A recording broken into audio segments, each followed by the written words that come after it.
Mary Powell. She calls herself an accidental CEO because she never planned a career in business. Raised in New York City with an actor father and just a 2-year degree, she worked her way to become the CEO of a major utility. Today, as CEO of Sunrun, she says she doesn't think of it as a solar company, but as America's energy company, giving people independence, control, stability, and as she puts it, a better way to power their lives. A leader who says greatness comes from the alchemy of people. A CNBC Changemaker, Mary Powell is in the Changemakers and Power Players spotlight. Mary, thank you so much for participating in this interview. So excited to hear about your incredible growth of Sunrun and your experience as a leader, not just in the solar space, but in the energy space. One of the things I found most fascinating about you, beyond all of your accomplishments at Sunrun in the past several years, is the fact that you describe yourself as an accidental CEO. What do you mean by that?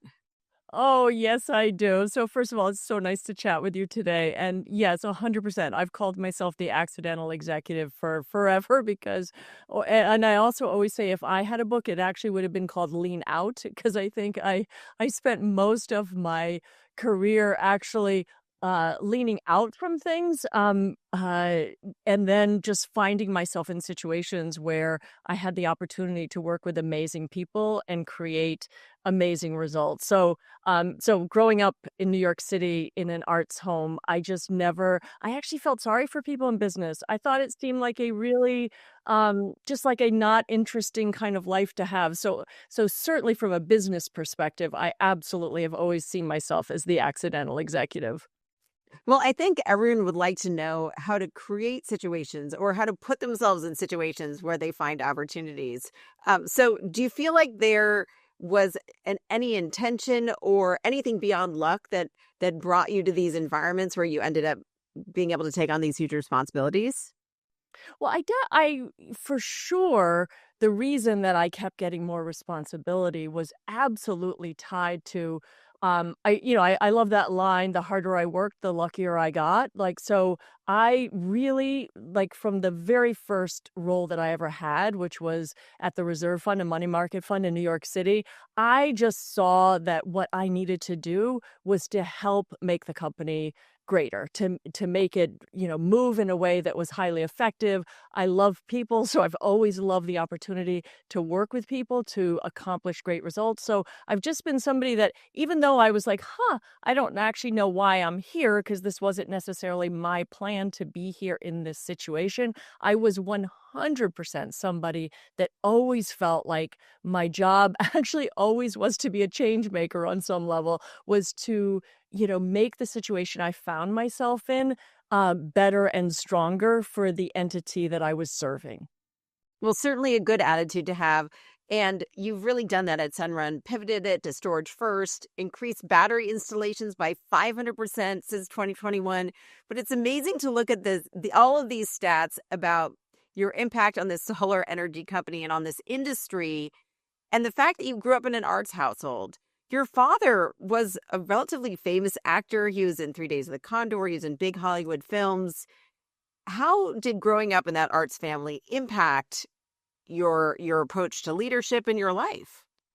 Well, there's a lot to unpack there. And yes, you're right. I'm so thrilled with the work we've done at Sunrun, really to become America's energy company. That's how I think of us. I don't actually think of us as a solar company at all. I think of us as a company that is bringing Americans independence, control, stability, and a better way to power their lives. And, so going back to my beginnings, you're right. Like actually, it was amazing and fascinating home to grow up in.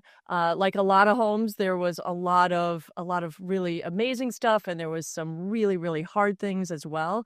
And I would say I was shaped a lot by the hard things. My dad did become really successful later in his career, but not so much as we were growing up. Or actually, I would say what he was so successful in showing me, to tell you the truth, was exactly where I started from, which is you just keep throwing yourself out there. Like, there is nothing like seeing somebody committed to the arts in the context of how they just repeatedly have to throw themselves out there and be very vulnerable in trying to pursue what they think is the right thing to do. So in that way, it was super powerful. But really, my household, everything arts was what was magical. And again, we sort of looked at business people as, wow, that seems kind of boring.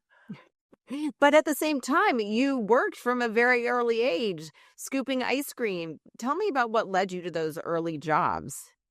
Well, so back to our household, it was very obvious that I needed to become self-supporting as early as possible. So I knew that I needed to take care of myself, and I did, starting at a very young age. Actually started my first job, I would say, was actually dog walking, and dogs are also still my passion. So I sometimes think, oh my, going back to those days, that was really fun. So I used to walk the dogs in the apartment building that I grew up in. And then, yes, you're right. My first like real job, corporate job, was working for Baskin Robbins, scooping ice cream, which was a lot of fun. And I ate a lot of ice cream. But so it sounds like the fact that your father had not hit his big success drove you to think hard about how you were going to make money and how you were going to take care of yourself. Were there lessons learned in those years of your childhood that you bring to yourself now as a leader? Oh my gosh, yes. I mean, I think isn't that true for all of us? How we're formed, is just so key to how we build on that as leaders, as humans, as a mom, as a wife, as a friend. So yes, I feel like that I was shaped in so many ways by that upbringing. Again, I always felt like it was super important that I am self-supporting. I never got a sense, I will also say at the same time, I never had any like encouragement growing up of like, oh, Mary, you could be anything. Like, not at all. Actually, kind of the opposite, like more of a feeling of, not that I didn't feel love, but I definitely didn't feel encouragement in the context of, academic pursuits or in the context of, you can have this amazing career. In fact, I'll never forget when I was house sitting at one point and living in quite a nice place. When my dad came over, he actually he said, "Oh my gosh, isn't this lovely?"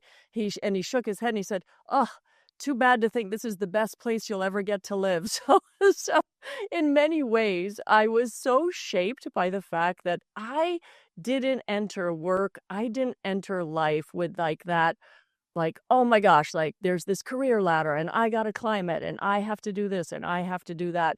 I more entered situations in the context of, wow, oh, like I'm lucky to be here. How do I just work to make this a much better situation than when I joined? Like, that has always been my wiring. And actually, even back to our house, there were different challenges. And I remember at a very young age feeling responsible, like feeling like I wanted to make things better, wanted to make things better in the family. And that is very much what I've carried with me in every role and every place I've been in my life. And it's interesting that you initially pursued a career in acting. You went to LaGuardia High School, which is the high school from the movie and TV show fame. What made you first decide to pursue the arts and then realize it wasn't for you?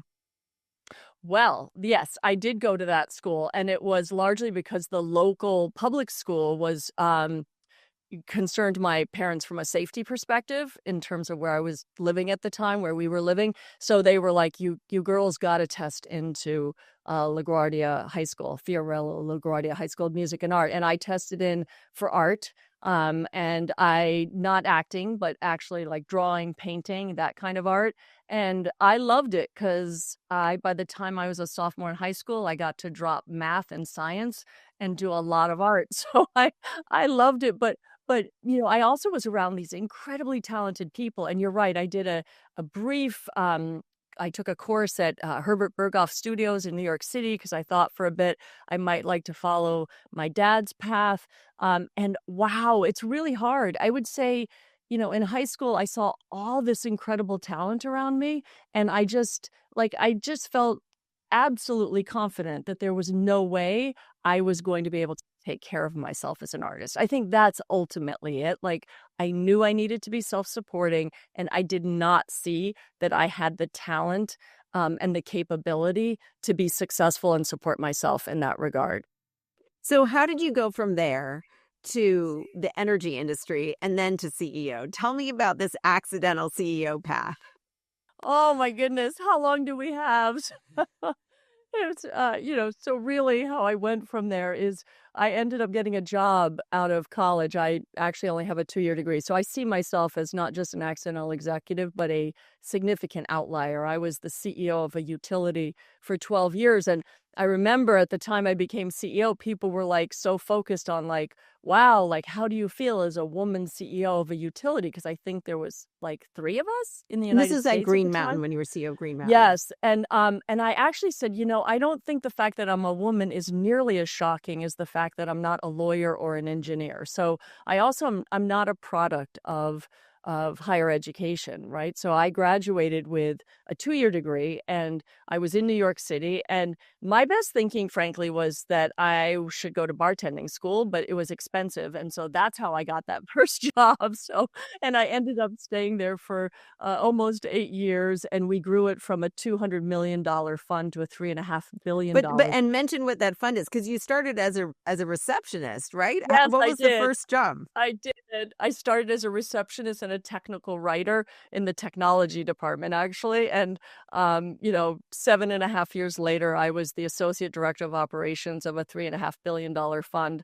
Again, just very, very focused on what I could do to make the entrepreneurs who had started the company successful, make it successful for the customers we served. And I love people. So I loved like bringing people together to accomplish things that not no one of us could do on our own.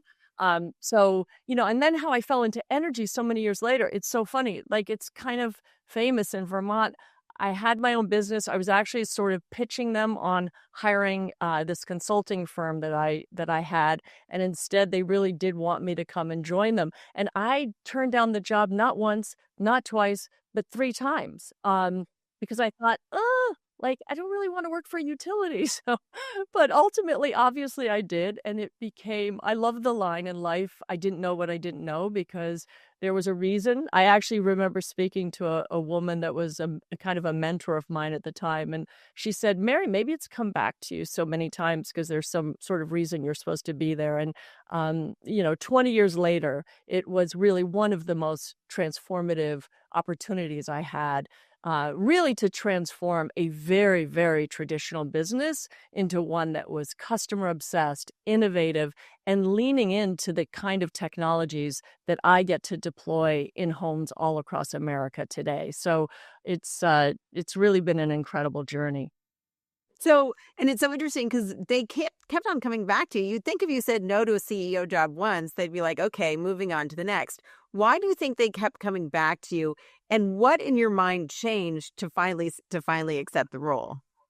Well, in that context, that very first role they were offering me was a vice president role, but same thing. It's still the exact same question because that was about the level I was operating at. I had been at a bank before that, and I was a senior vice president, so it was a comparable type of role. And I don't know. It is really interesting, and I think that's why this mentor that I talked to, and she wasn't a business mentor, by the way. She was just a really awesome woman that played an important role in my life. And, she's the one who said, Mary, I think there's like a reason you're supposed to go there because they keep coming back at you. And so I kind of went with the idea of how I've done so many things. Well, I'll do this for a year or two and see where it goes. And again, it really became the opportunity. I quickly became the chief operating officer and led a complete and absolute transformation, cultural, cost, strategy, et cetera, for the company. And then they quickly slated me as being the next CEO. And then I got to be CEO and I acquired the larger utility in Vermont and combined that and did some really amazing work with so many other important players in Vermont during that time. I like that mindset because I started at CNBC 19 years ago, and at the time I said, I'll try it for a year and see how it goes." So I've been here for 19 years. Isn't it So funny how that happens? It's crazy. you just never know. So tell me about this mentor, this woman who really changed your mindset about this new role, and who are the other people in your life, mentors or advisors who've helped you navigate your incredible career? Well, I think, so she was just a woman that I met through friends. I mean, literally. And I just really, she was quite a bit older than me, and I just really would get a lot of comfort talking to her about all different aspects of life. But she was not she was not like a serious like career woman or businesswoman. I would say, it was more on the spiritual level in the context of the kind of things that we would talk about. And it's so interesting because I feel like one of the things that has been so much of is such an important part of my development as a leader, as a human being, has been like continually putting all of these like amazing opportunities, life challenges, all of them in a much broader perspective. And that's what she was just so powerful. And those are the type of people that I surround myself with to this day when I'm not, at work working problems. I'm talking to life friends about life. And I feel like through those conversations, I've gotten so much clarity on what the next right move is for me in any aspect of what I'm doing. And are there any people in the industry or other business leaders who you've been able to turn to in times of big decisions? Well, I read a lot. Like I love watching clips of other successful leaders. I love reading about successful leadership. I still love Recommend some books or people to look out for? I actually like Jim Collins. I do love those books. Like I love Built to Last. I love Good to Great. I feel like there's just really, really good, rich information there. But I follow lots of different leaders and take from all different places to get inspiration. I really do fundamentally. I have always been a leader that has led with the term culture eats strategy. And I actually added to it like culture eats strategy for breakfast, lunch, and dinner. I am somebody who's very, very focused. That's a lot of where I spend my time is focused on the people around me and the alchemy. I actually think great leadership at companies is because it's not because, oh, you hired, like it's easy to just go, look at this resume, hire that person, right? It is actually about the raw materials of the individuals that you work with. And then the alchemy of greatness comes from how they all work together. And I think a part of my outlier past, in terms of being a CEO that it didn't come from degrees and academia and ways that others achieve success. I think a big part of that has really led me to always see that the magic is in the people around me and the magic is in the alchemy of the greatness and making it all work together in a way that builds a culture that can achieve greatness no matter what is happening externally. Yeah, and it's interesting because you've talked throughout this conversation about how much you love people and how you really just love being around people. How do you use that focus on people as a leader, and both when dealing with your employees and also in thinking about your customers at Sunrun? Yeah, I feel like, I do talk about it a lot because I feel like it is truly where I get my energy from, 100% where I get my good energy from. I mean, I feel like I popped out of the gate with a lot of energy. I have, I definitely a lot of physical energy, but my inspiration, my motivation, my best performance comes from like tapping into that love of people and reminding myself of it as I tell teams at Sunrun all the time. It doesn't mean that I'm not in a situation where I'm frustrated and and I may have to say to myself, which I do sometimes in my head in a tough situation of conflict, I will be saying to myself, I love you, I love you, I love you, like to actually ground me and to bring me back to, no, we just need to work our way through this and find a solution. I call customers every single week. I just had a customer call me back this morning. I love connecting with our customers, with our employees, but again, a big part of that is actually also tough love. Like a part of it doesn't mean like, oh my gosh, I love people and therefore, we won't restructure if we have to. We won't do these things that require really hard decisions.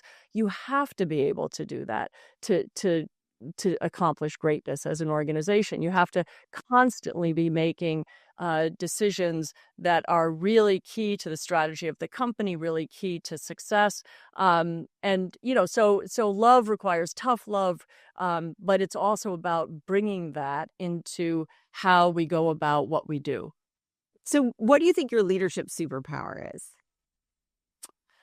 I think it's bringing out creating the alchemy of greatness around me. I really do. I feel like and it's funny because I go back to that first role that I had. I remember that's one of the founders said that. And actually it hadn't occurred to me at all. Like he was just like, "Oh my gosh, you're like the Pied Piper." And I'm like, "The Pied Piper? Really?" Like I don't view myself that way, but really as we were talking about and as I've reflected over the years, I think that both the combination of I think people are fascinating. So I also live in the gray a lot and I feel like that capability to bring people together around a purpose is what it is. And because I've never been the person I've been in situations over and over again where I wasn't the technical expert. And so in many ways that's so freeing because I don't need to be the expert. I need to be really skilled at bringing together the expertise to make the right judgments, to accomplish the right things for the people that we serve. Yeah. And there's something kind of liberating about not being the expert. And there's so much research about how that actually enables you to make better decisions. So I want to talk to you about Sunrun, your mission there at Sunrun, because in many ways you've been described as a purpose-driven leader and really aiming to serve your customers. You've pivoted, expanded Sunrun's mission to be about battery installations. You had this big milestone in Puerto Rico, helping with home batteries when traditional power plants failed. What do you think of as your mission right now? Oh my goodness. Really, I am so excited because I feel like we are in this incredible space of opportunity to not just transform lives. So energy is essential to life. It is essential to Americans. And I always felt when I was leading the utility from like almost 2 decades ago that this could not be the full solution for the future because the grid was becoming more expensive and less reliable. So the fact that we can now provide Americans with an opportunity to take control, be independent, have reliability, and have stable pricing is really, really powerful. But to your point, again, having led a utility, my other concern was how are we going to meet the needs of like the energy capacity America is going to need in the future. So we are really leading in a really significant way in exporting energy to the grid. So we're also the nation's largest residential power plant. Like we are a generator. We can provide energy back to the grid. We provided enough energy back to the grid to power like half of San Francisco this summer. So we are really focused on how do we bring this mission to Americans, but then how do we do it in a way, particularly in certain geographies of America, where we can have such a beneficial impact to the grid and to all the other Americans that are served by it. This is a moment in American culture and politics where green energy has become controversial, where energy consumption and energy creation has become a political issue. How do you think about navigating this alternative energy space or this green energy space in this incredibly heated moment we're in right now? That's a great question. But, I would say it goes to, I don't actually view it that way. Like the way I view it is that what we're providing actually polls across all party lines. Like there's nothing political about providing people with the opportunity to generate and store their own energy. And the reality is the best and easiest way to generate energy on your home or even on your business is with solar. And then with batteries, that's the effective way to store it. Our obsession is providing that kind of control and independence to Americans. And some Americans, yes, they love it because they want green energy and they view solar as green energy. Some Americans, that's not it at all. They just want a greater sense of independence and control. And that's why I talk so much, and we talk about it a lot at our company, is, we see ourselves as America's energy company. Pure and simple. We are America's energy company. We're providing Americans with a way to take control of their future, have independence, and have financial stability. Nothing more American than that. I mean, absolutely. But there's a lot of concerns in general right now about how daunting the power needs are for the Yes. future of America. In simple terms, tell us, how daunting are the power needs, and what does that mean for the opportunity for you? They are daunting. And again, I think, as I said, some of us were talking about this ages ago before AI, because one of the reasons it's challenging is, again, I ran a utility. I own generating assets. I built generating assets. They are really hard to build. They take a long time. They generally cost a lot more than you think they will at the beginning, because a lot of people don't want it in their backyard and a lot of people don't want anything built anywhere. So I was always concerned about how is the grid going to keep up with the energy demand. Then you layered AI now on top of that. So it is at a pinch point in many parts of the country. And that gets me so excited by what we're doing, because I've always seen, and that's what we proved actually when I was at the utility, we proved how you could use these generating and storage assets that Sunrun installs to make the grid more cost effective for all of your customers. We did that as a utility. So I'm really excited that so many more regulators and utilities are starting to see, oh my gosh, we need to leverage these resources. We're doing that in Texas right now. We have a program with NRG. We have a program with Tesla through their retail providers to provide resilience in the home and resilience back to the grid. So significant opportunity, not just for us, but for the customers we serve. Because every time we do that, those customers get compensated for their home energy being used to support the grid. So it is truly a win-win for Americans. So I am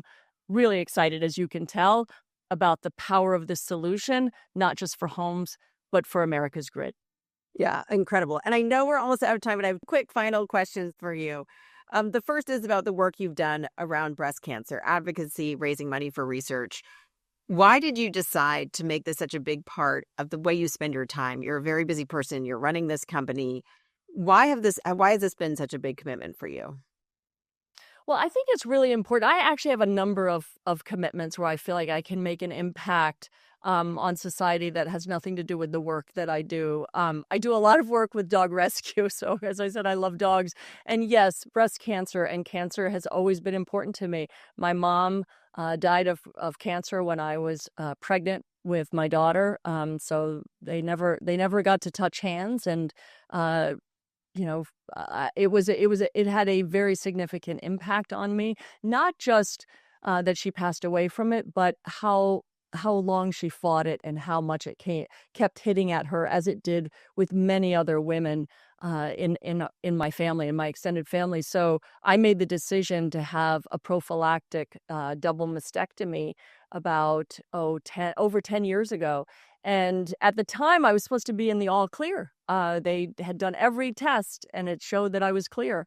And so I did this thinking I was just doing it in a preventative way, and then found out afterwards that actually I was DCIS positive, both sides. So for me, it actually really built on the power of intuition, which is actually something I lead with a lot. Like, I think we talk about intuition as if it's something like wooey, like it's not based in reality. And I read this great article once that said intuition it's your gut is your whole system's microprocessor. Like it's your whole computing system, like giving you signs and warnings based on all the different data that you've gotten over all the years of your life. And so for me, like it's still, because I had some people asking me, well, why are you doing that when you're all clear and you could have these tests done? And so for me, that was very, very reinforcing. Yes, the power of intuition, something I've talked about with so many incredible change makers. I think about it like your spidey sense. You have to listen to your spidey sense. Mary Powell, CEO of Sunrun, thank you so much for joining us to talk about what's happening in the energy space and your incredible leadership journey and what drives you and your superpowers. I appreciate you having the time with us today. One more thing before we go. We hope you'll join us at our upcoming Changemakers Summit, Thursday, April 16th in New York City. We'll be celebrating the inspiring women on the 3rd annual CNBC Changemakers list, with interviews and conversations with the leaders driving transformation and innovation across all sectors of the economy. To learn more about this incredible event, go to cnbc.com/changemakers.